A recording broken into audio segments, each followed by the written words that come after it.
चलिए स्टार्ट करते हैं। सो लास्ट क्लास में हमने urinary system of man start किया था, है ना। उसके चारों कंपोनेंट्स लिख लिए थे।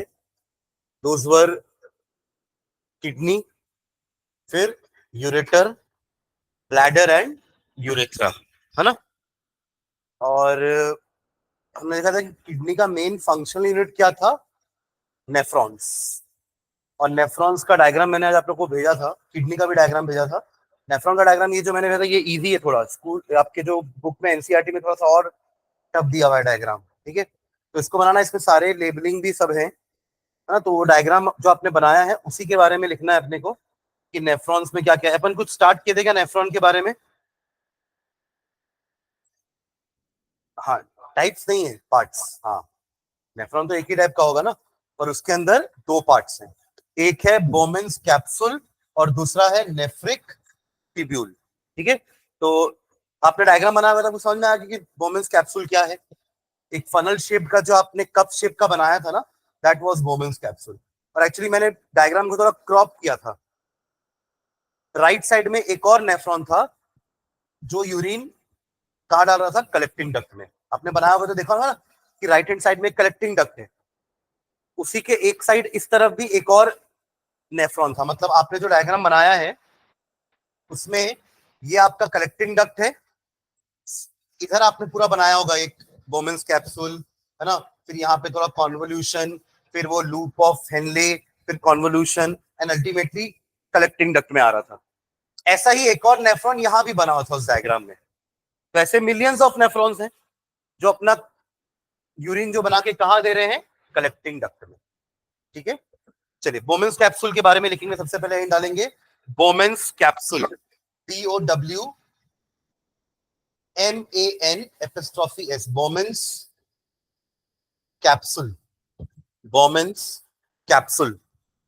हाँ, इसमें लिखेंगे it is a double walled, it is a double walled, it is a double walled cup present, cup present, double walled cup present in the renal cortex, in the renal cortex, CORTEX। अब अगर renal cortex और renal medulla लिखे थे ना, दो part. तो renal cortex, full stop, it is lined by a thin, it is lined by a thin, it is lined, LINED, lined by a thin and semi-permeable, it is lined by a thin and thin again, क्योंकि इसका काम क्या है, filter करना। तो thick होगा तो filter नहीं कर पाएगा, इसलिए thin, thin and again semi permeable, है ना, ताकि वो पास कर सके। Semi permeable epithelial, epithelium, epithelium of flat sales, epithelium of flat cells, full stop. In the cavity of Bowman's capsule, in the cavity of Bowman's capsule, in the cavity of Bowman's capsule,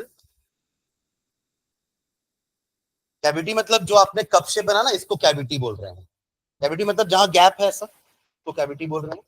तो in the cavity of Bowman's capsule there is a group of blood capillaries, there is a group of blood capillaries, there is a group of blood capillaries। बनाया वो red वाला part diagram का, क्या नाम दिए उसको? वो कप शेप के अंदर जो रेड रेड पार्ट ऐसा गुच्छा टाइप का बना हुआ है ना, क्या नाम दिए? ग्लोमेरुलस। उसका नाम क्या है? ग्लोमेरुलस लिखेंगे। There is a group of blood capillaries called glomerulus, GLO, glomerulus, glomerulus, ठीक है।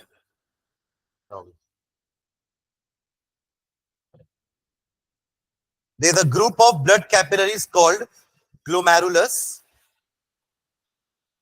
Full stop. Bowman's capsule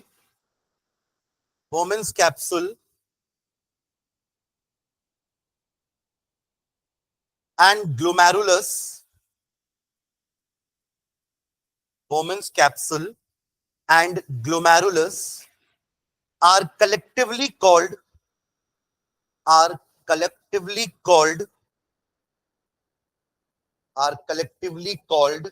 renal corpuscle.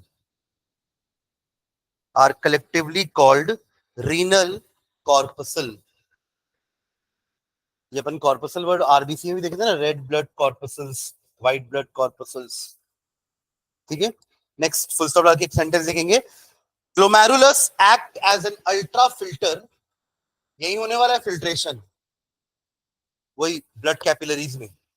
Glomerulus act as an ultra filter. Ultra filter इसलिए बोल रहे हैं कि इसका फिल्ट्रेशन और बारीक होगा, है ना, ultra filtration. And is the site of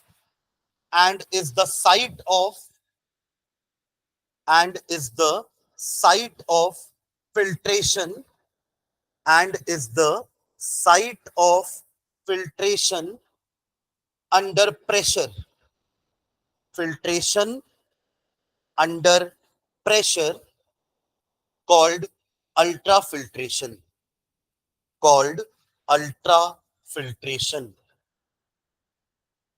मतलब एक हम फिल्टर करने के लिए बस डाल के छोड़ देते हैं, और एक है कि आप ऊपर से प्रेस भी कर रहे हो. वो प्रेस कैसे हो रहा है? क्योंकि जो भी ब्लड आ रहा है वो पंप होकर आ रहा है, और वो प्रेशर के साथ आकर के उस ग्लोमेरुलस में जा रहा है, तो अल्ट्रा फिल्ट्रेशन. ठीक है, full stop. In this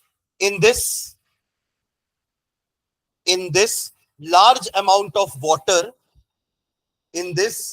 large amounts of water along with certain useful compounds, ये बाहर नहीं जाने चाहिए, है ना. ज्यादा पानी और यूजफुल कंपाउंड, जैसे मैंने आपको कुछ एग्जांपल दिया था, NaCl, ग्लूकोज, सब मिनरल्स, विटामिन्स, ये नहीं जाना चाहिए. प्रोटीन्स, ये बॉडी से बाहर नहीं जाना चाहिए थ्रू यूरिन. तो certain useful compounds and certain harmful waste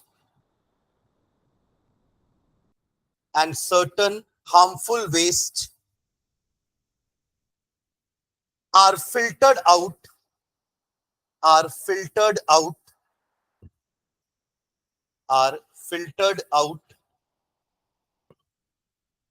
into Bowman's capsule.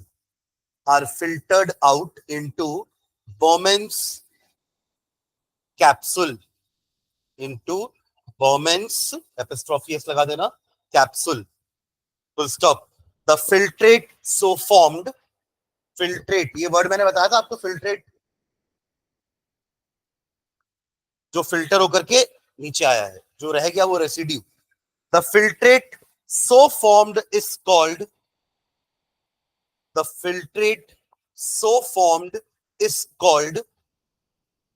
nephric filtrate.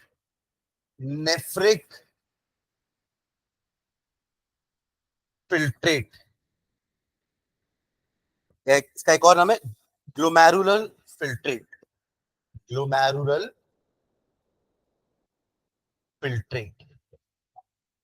हाँ, दोनों नाम, नेफ्रिक फिल्ट्रेट और ग्लोमेरुलर फिल्ट्रेट.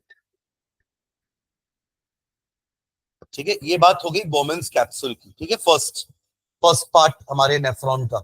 सेकेंड पार्ट लिखेंगे नेफ्रिक ट्यूब्यूल. उसके बाद आपने डायग्राम में जो भी बनाया है वो सब नेफ्रिक ट्यूब्यूल है.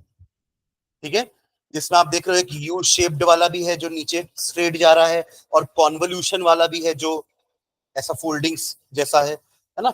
उनको हम सबको क्या बोल रहे हैं मिला करके? Nephric tubule. ठीक है, इसमें हाइफन डाल के लिखेंगे. It is long and coiled and coiled and formed of three parts. And formed of three parts. First लिखेंगे three parts. First, proximal convoluted tubule, short form में PCT, proximal convoluted tubule. जो upper part आपको दिख रहा है that is proximal convoluted tubule. इसमें hyphen डाल के लिखेंगे it is the convoluted part of nephron. It is the convoluted part of nephron. Convoluted part of the nephron and lies in the renal cortex. And lies in the renal cortex. And lies in the renal cortex. देखो renal cortex वाला area कौन सा है? जैसे आपने ये एक बोमेंस capsule बनाया होगा कप शेप वाला, है ना? उसके बाद आपने नीचे एक ट्यूब निकाला होगा और ये थोड़ा कॉन्वोल्यूटेड है, इसी को हम पीसीटी बोल रहे हैं, ठीक है? इसके बाद नीचे जाकर के वो लूप ऑफ हेनले बनाया होगा आपने, है ना? फिर ऊपर आने के बाद फिर से यहाँ पर कॉन्वोल्यूशन है। तो यहाँ आप इस तरीके से एक डॉटेड लाइन बना देना, ऊपर वाले एरिया में लिखना रीनल कॉर्टेक्स और नीचे वाले में लिखना रीनल मेड्यूला। तो पीसीटी वाला जो पार्ट है वो कॉर्टेक्स में है, बोमेंस कैप्सूल भी कॉर्टेक्स में है। जब हम लूप ऑफ हेनले लिखेंगे तो भी हम यहां लिखेंगे ये रीनल मेड्यूला में, ठीक है? तो वो डायग्राम में बस ये चीज ऐड कर लेना, डॉटेड लाइन से पार्ट्स बता देंगे, ऊपर रीनल कॉर्टेक्स है, नीचे रीनल मेड्यूला है, ठीक है? ओके, आगे बढ़ते हैं। तो it is the convoluted part of the nephron and lies in the renal cortex. जिन्होंने डायग्राम नहीं बनाया वो आज बना लेंगे, है ना? मैंने भेजा है ग्रुप में दोनों, यूरिनरी सिस्टम भी और नेफ्रॉन का भी। हाँ, full stop. It is main site of, it is the main site of, it is the main site of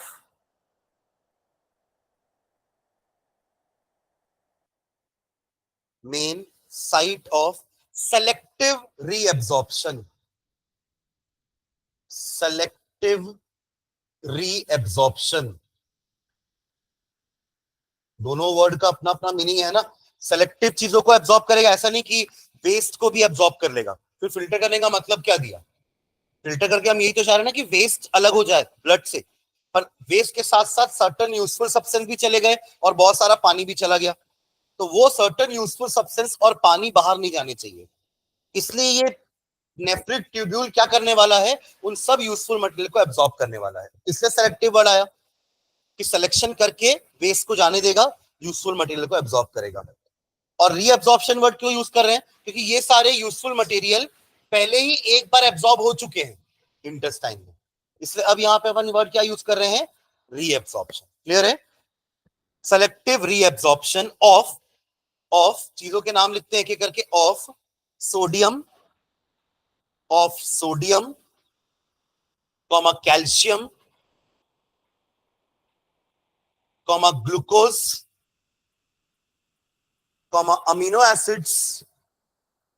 calcium sodium आपके मिनरल्स हो गए, ग्लूकोज हो गया आपका एक, amino acids etcetera, from the nephric filtrate, from the nephric filtrate. समझ के लिखेगा जो लिख रहे हैं ना, फ्रॉम द नेफ्रिक फिल्ट्रेट, मतलब वो जो फिल्ट्रेट बोमेंस कैप्सूल से आया है नीचे, वो पीसीटी में जाने के बाद उसमें से ये सारे सब्सटेंस का क्या होने वाला है? रीअब्सॉर्प्शन, ठीक है? From the nephric filtrate. चलिए सेकेंड लिखेंगे, loop of Henle.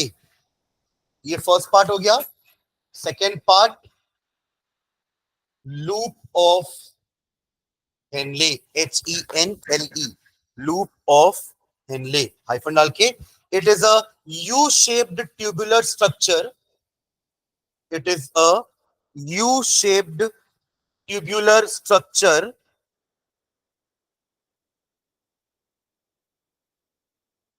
it is a U shaped tubular structure present in the, क्या लिखेंगे, renal medulla, present in the renal medulla. इसके ऊपर के जो दोनों पार्ट थे, बोमेंस कैप्सूल और पीसीटी, वो हमने लिखा था रीनल कॉर्टेक्स में, डॉटेड लाइन के ऊपर बोमेंस कैप्सूल, पीसीटी। अब ये आपका लूप ऑफ हेनले, ठीक है। It is a U shaped tubular structure present in the renal medulla, full stop. It is formed of two limbs, it is formed of two limbs, LIMBS, two limbs, hyphen डाल के लिखेंगे, thin walled descending limb, thin walled, देखा था आपने diagram बनाया तो देखे थे, ये पतली थी और जो ऊपर जा रही है, असेंडिंग डिसेंडिंग मतलब क्या हुआ, डिसेंडिंग मतलब ऐसे अपन बोलते हैं बड़े से छोटा, डिक्रीजिंग को, डिसेंडिंग मतलब ऊपर से नीचे, और असेंडिंग मतलब नीचे से ऊपर, छोटे से बड़ा, बड़े से छोटा, ठीक है। तो एक है आपका thin walled descending limb and thick walled ascending limb, thin walled descending limb and thick walled ascending limb.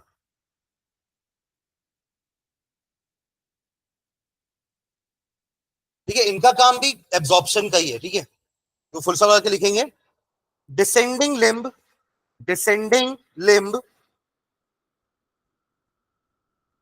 Descending limb is permeable to, is permeable to water, is permeable to water but impermeable to,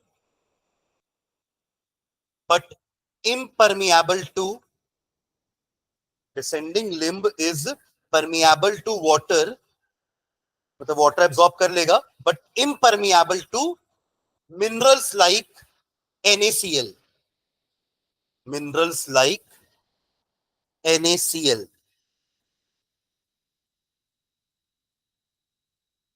impermeable to minerals like NaCl, but ascending limb, उल्टा लिख लो इसके लिए, but ascending limb क्या लिखेंगे, वहां permeable लिखे थे to water, यहां impermeable to water but permeable to NaCl, उल्टा करो पूरा। वहां पे क्या लिखा था हमने, descending limb is permeable to water, तो यहां हो जाएगा इम्परमिएबल टू वाटर, और ऊपर लिखे थे but impermeable to minerals like NaCl, यहां लिखेंगे permeable to NaCl, but ascending limb is impermeable to water but permeable to NaCl, permeable to NaCl, full stop. It concentrates the urine, it concentrates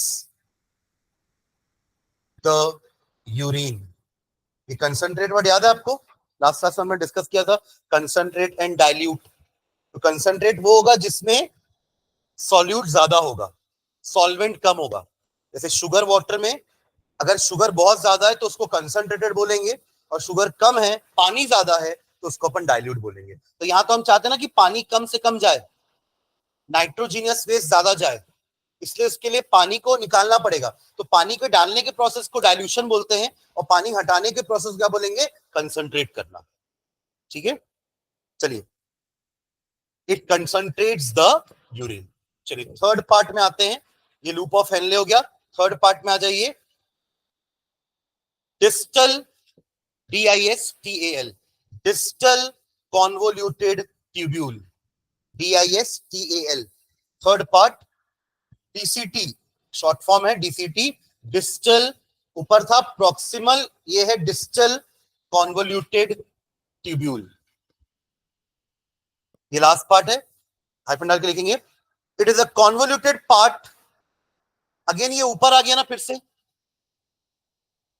ये फिर से cortex में है, अरे हाँ है ना, it is a convoluted part and lies in the renal cortex, It is a convoluted part and lies in the renal cortex. It is a convoluted part and lies in the renal cortex. Full stop. अब इसके बाद तो direct collecting duct ही है, collecting tube है जहां पे urine collect होने वाला है, तो फुल स्टॉप करके लिखेंगे it opens in the collecting tubule. It opens in the collecting tubule. TUBULE. Collecting tubule. Full stop. Last line इसका फंक्शन लिखेंगे. Most of water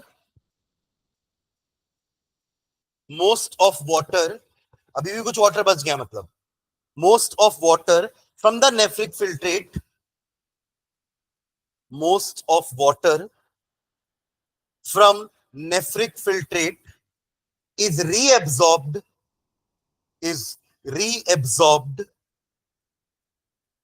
through the wall of DCT, and collecting tubule.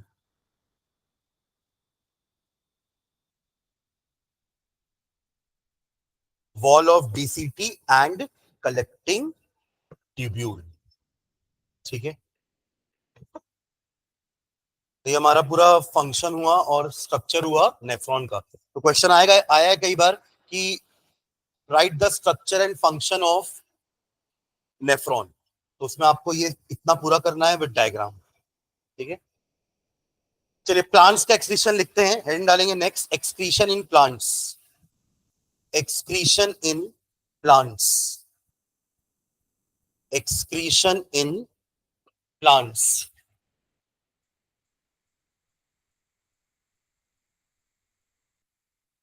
तो animals में नहीं, सिर्फ plants में भी तो excretion होगा ना. उनका ट्रांसपिरेशन उनका एक्सक्रीशन है.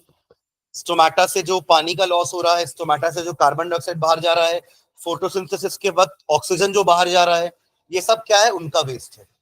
प्लस उनकी लीव्स भी झड़ती है ना, तो उस लीव्स में भी कुछ ना कुछ वेस्ट कलेक्ट होता है. जब वो लीव भारी हो जाती है तो वो टूट के गिर जाती है. मतलब ultimately some waste is there in the leaves, है ना. और वो गम और रेजिन हमारे लिए यूजफुल है, उनके लिए तो वेस्ट है. ठीक है, तो लिखेंगे चलो इसमें, भले इनका मेटाबॉलिक रेट हमारे जितना नहीं है ना, हमारे में वेस्ट ज्यादा क्रिएट होते हैं, liquid and solid both, but इनके में वेस्ट उतना ज्यादा नहीं, कि इनका मेटाबॉलिक रेट उतना नहीं है जितना हमारा है. ठीक है, तो लिखेंगे हाइफन डाल के, दो plants have lower metabolic rate, दो plants have lower metabolic rate than the animals, दो plants have lower metabolic rate than the animals,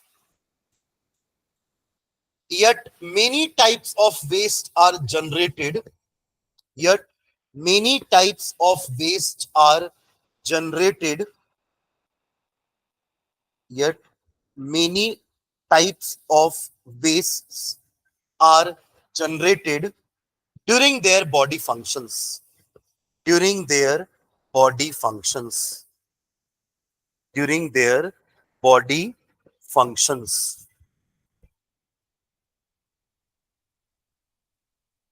पहला लिखना, पहला वेस्ट, फर्स्ट ऑक्सीजन जनरेटेड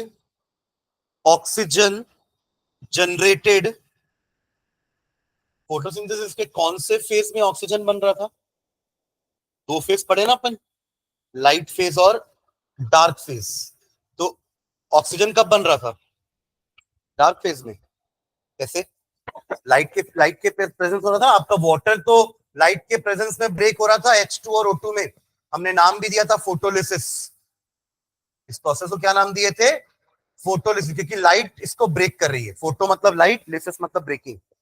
तो लाइट तो दिन में ही होगी, तो लाइट फेज में होगा ऑक्सीजन प्रोड्यूस, राइट. तो क्या लिखें, oxygen generated during light phase of photosynthesis, oxygen generated during light phase of photosynthesis is either used in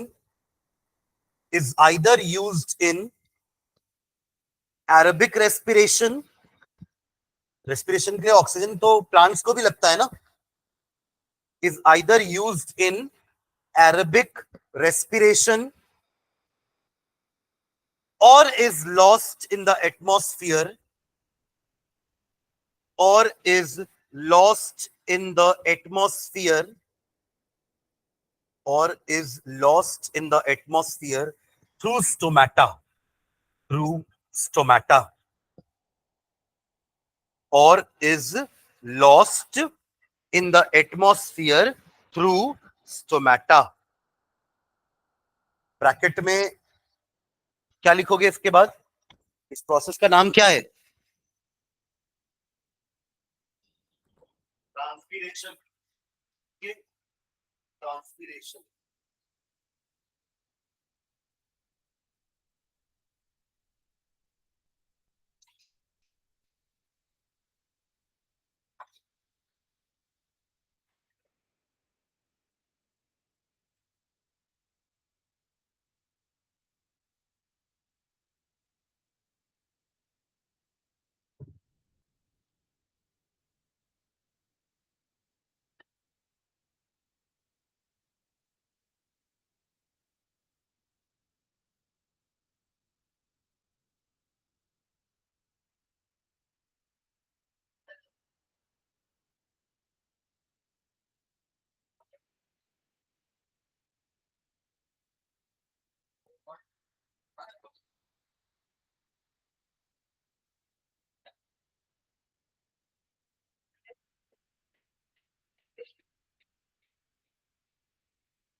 लिखे ब्रैकेट में ट्रांसपिरेशन. चलो सेकेंड लिखेंगे, second waste carbon dioxide. Again ये जनरेट हो रहा होगा रेस्पिरेशन में, है ना. फोटोसिंथेसिस में तो ये उनका रॉ मटेरियल है, बट रेस्पिरेशन में क्या है? ये वेस्ट, जिसको यही वापस यूज भी करेंगे, है ना. देखो इसमें carbon dioxide produced during respiration, carbon dioxide produced during respiration is generally used as raw material, is generally used as raw material, carbon dioxide produced during respiration is generally used as raw material in the process of photosynthesis, in the process of photosynthesis, but during night, but during night, it is lost through stomata. But during night, it is lost through stomata. अरे एक second, आप लोग oxygen वाले में transpiration कैसे लिख दिए bracket में? वो तो वाटर लॉस होता है ना? हाँ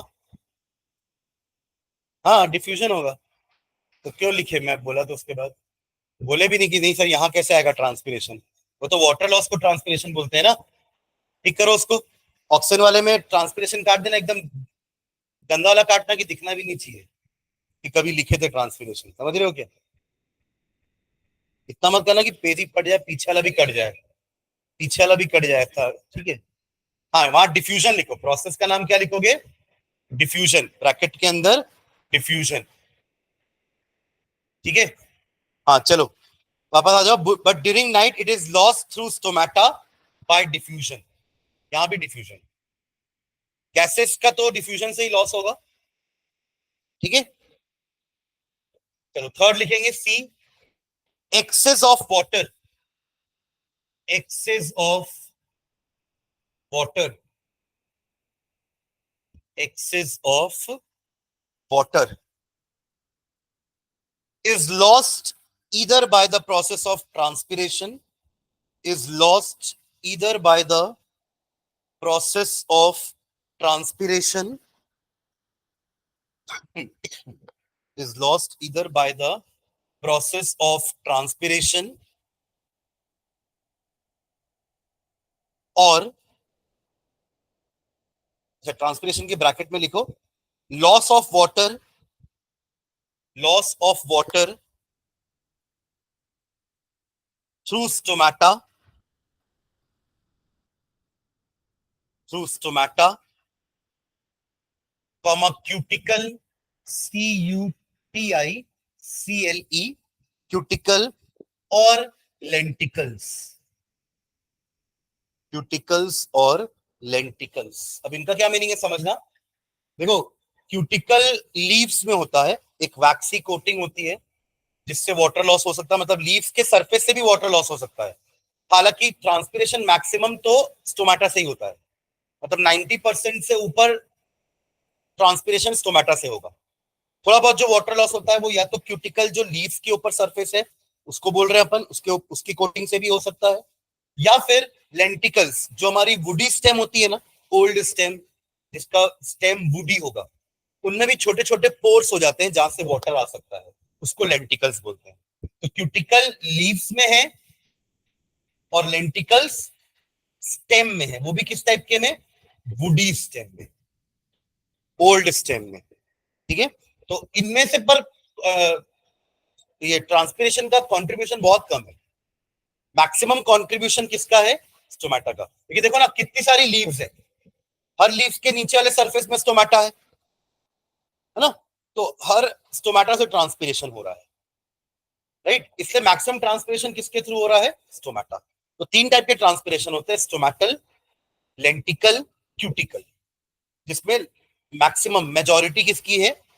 स्टोमेटा वाली ट्रांसपिरेशन। इन ये दोनों कम है, ठीक है? तो क्या लिखे ब्रैकेट में? Loss of water as vapour through stomata, cuticle और लेंटिकल्स, ब्रैकेट क्लोज। तो ये तो एक तरीका हुआ, अपन लिखे ना excess of water is loss either by the process of transpiration, ये ब्रैकेट में ट्रांसपिरेशन का मीनिंग हो गया, ब्रैकेट क्लोज, और ग्यूटेशन, GUTTATION, इसका मीनिंग ब्रैकेट में लिखेंगे loss of water as, loss of water as water droplets, वहां वाटर वेपर था ट्रांसपिरेशन में, यहां वाटर ड्रॉपलेट्स के फॉर्म में जाएगा, water as water droplets during nights और अर्ली मॉर्निंग्स, ड्यूरिंग नाइट्स और अर्ली मॉर्निंग्स। सुबह जाना, घास के ऊपर ऐसा हाथ फेरना ऊपर, आपको कितना सारा पानी मिलेगा।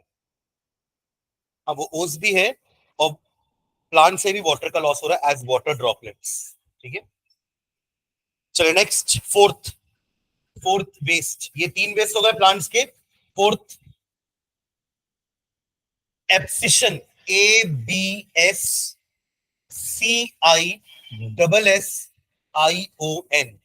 एब्सिशन उसके ब्रैकेट में लिखना। ये वही अगेन एक महंगा वाला वर्ड है ना। अब इसका सस्ता वाला मीनिंग फॉलिंग, ये भी लिख सकते थे फॉलिंग, बट महंगा वाला वर्ड यूज करना है। ठीक है, एब्सिशन मतलब फॉलिंग ऑफ डेड, ब्रैकेट में फॉलिंग लिख के, abscission of dead and older leaves, dead and older leaves. और सिर्फ लीव्स थोड़ी ना गिरती है, फ्लावर्स भी गिरते हैं, पूरी वो बार्क गिर जाती है पूरी। तो कॉमा डाल के लिखते जाइए, comma flowers, flowers comma bark etcetera containing stored waste products, containing stored waste products. And last E, वो जो मैंने गम एंड रेजिन वाला बताया, हाइफन डाल के लिखेंगे, excretion by storage, excretion by storage. ये भी तो एक्सक्रीशन बाय स्टोरेज ही है ना। उन्होंने वेस्ट प्रोडक्ट एक लीफ में स्टोर करते गए, जब वो लीफ डेड हो गई, ओल्ड हो गई, तो वो गिर के नीचे आ गई वेस्ट। ठीक है, उसके अंदर भी स्टोर्ड वेस्ट है, लिखा ना आपने लास्ट लाइन में, कंटेनिंग स्टोर्ड वेस्ट प्रोडक्ट। तो ये भी एक तरह का स्टोर्ड वेस्ट ही है जो अभी अपन लिख रहे हैं, बट फर्क इतना है कि ये सारी चीजें कहां स्टोर्ड थी, लीव्स में या वो बार्क में या फ्लावर्स में। बट अब ये जो अपन रेजिन और ये करने वाले ना, ये वैक्यूल्स वगैरह में स्टोर होती है। तो लिखेंगे in which waste products are, excretion by storage in which waste products are either stored in, either stored in central vacuoles, central vacuoles, VACOLES, CUOLES। एक था ना प्लांट में एक ही वैक्यूल था, पर बड़ा सा सेंट्रल वैक्यूल था, उसके अंदर वो स्टोर करते हैं वेस्ट। ठीक है, of plant cells, central vacuoles of plant cells, central vacuole of plant cells, or as resins and gums,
क्या लिखे, either stored in central vacuoles of plant cell or as resins and gums, or as resins and gums।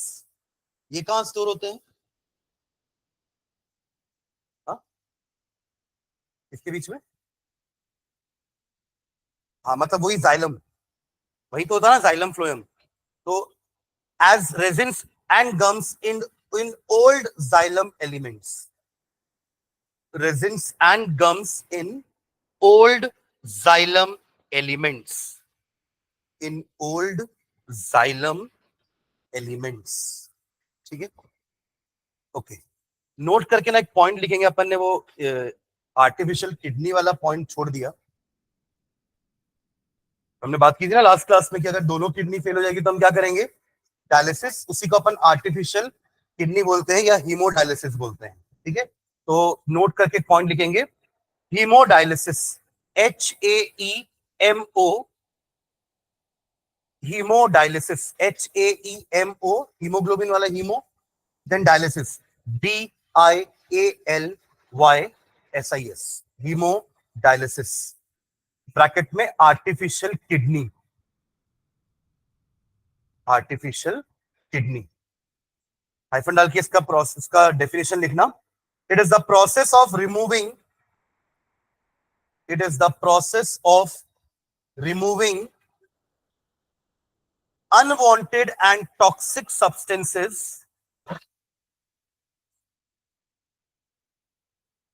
it is a process of removing unwanted and toxic substances, toxic substances from blood, from blood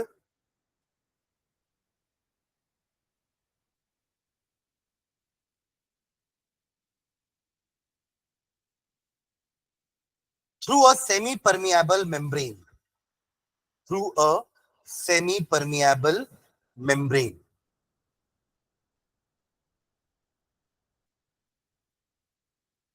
through a semi-permeable membrane, ठीक है।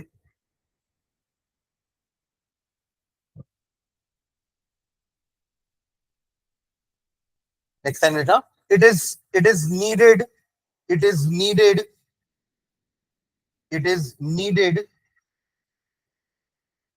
when the activity of our kidney decreases, it is needed when the activities of our kidneys decreases,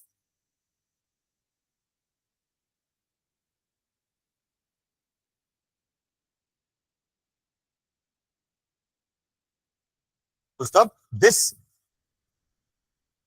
is known as renal insufficiency, this is known as renal, अगर आपका kidney ठीक से work नहीं कर रहा, activity decrease हो रही है, इसका मतलब क्या है, रीनल इनसफिशिएंसी है ना।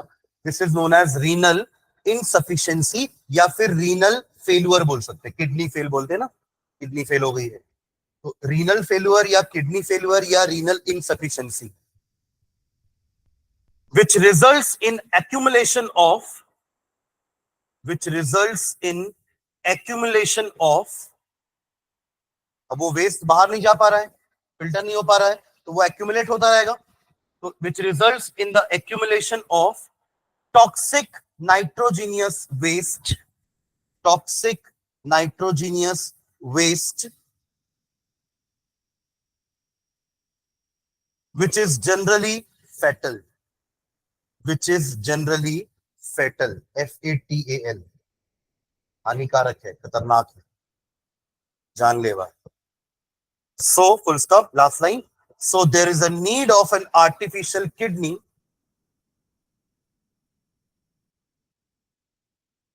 so there is a need of an artificial kidney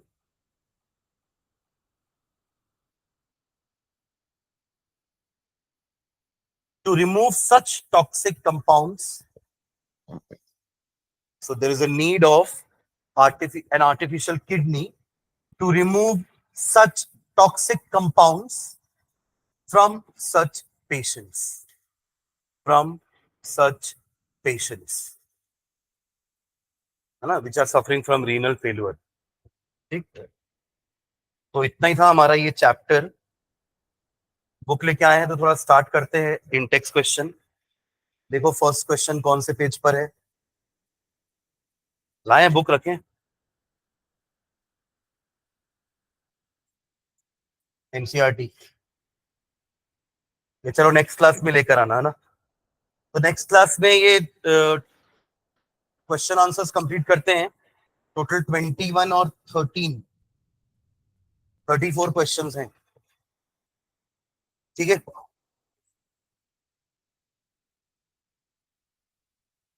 तो इस वीक में खत्म करेंगे चैप्टर और प्रिपेयर करना चालू कर दो। चैप्टर का टेस्ट होगा जल्दी वाला चैप्टर पूरा ना। रिफ्लेक्शन रिफ्रैक्शन हो चुका है, पहला भी हमने केमिस्ट्री का कर लिया था, केमिकल इक्वेशन रिएक्शन का टेस्ट जिन्होंने अटेंड किया है चैप्टर वाला। जिनका छूटा है मैं कवर करवा दूंगा आप लोग के स्कूल में, जब भी टेस्ट होगा उसके पहले संडेज को, केमिकल इक्वेशन एंड रिएक्शन, ठीक है। और इस बीच में मैंने आपको कहा था कि एक क्लास हम रिफ्लेक्शन रिफ्रैक्शन की भी करेंगे ना, जिसमें अपन वो दोनों क्वेश्चन पेपर भी सॉल्व करेंगे जो टेस्ट में आया था, सेट ए सेट बी, ठीक है। तो एक बार ये वाले वीक में चैप्टर खत्म होने दो, नेक्स्ट वीक थोड़ा रिविजन वीक रखेंगे, जो पुराने चैप्टर्स हमारे हो चुके हैं ना उसको हम रिवाइज कर लेंगे, ठीक है।